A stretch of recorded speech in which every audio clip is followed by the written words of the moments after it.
இந்த கடைசி லைஃப் எவ்வளோ நாளைக்கு பொருளாங்க ஆகுதோ வெளியில் ஹோட்டலில் சாப்பிட்றது கூடாதுன்னு வச்சுருக்கேன்.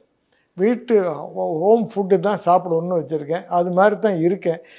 இந்த வேலைக்காரங்கள்லாம் வரலைன்னா என் மகன் வந்து எனக்கு ஹெல்ப் பண்ணுவான். அதனால் நிம்மதியான வாழ்க்கையாக இருக்குது. வெளியில் போனோம்னா சிரமம், தடுமாறிடுவோம், விழுந்துருவோம் அப்படின்ட்டு. இப்போ கார் இருக்குது, ஆனால் கார் நான் ஓட்டுறதில்ல. கால் டிரைவரை கூப்பிட்டு தான் போவேன், இல்லைன்னா என் மகன் என்னை கூட்டிகிட்டு போவான். நான் வளர்ந்த காலங்கள் நினச்சி இன்றைக்கி இருக்க காலத்தில் நல்லபடியாக வாழ்ந்து சந்தோஷமாக இருக்கணும்னா வேணுங்கிறத மாத்திரம் தெரிஞ்சு வச்சுக்கணும், வேண்டாங்கிறதெல்லாம் விட்டுறணும்.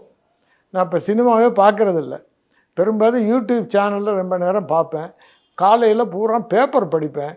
அப்புறம் ஷேர் மார்க்கெட்டில் பிஸிங்கண்டு அதை கொஞ்சம் நேரம் பார்த்துக்கிட்டு இருந்துட்டு ஒரு 12:30 1:00 simply I will take rest. 1:30க்கு சாப்பாடு சாப்பிட்டுட்டு கொஞ்சம் நேரம் நியூஸு ஷேர் மார்க்கெட்டு பார்த்துட்டு around 3:00 I will take rest for about 1 hour.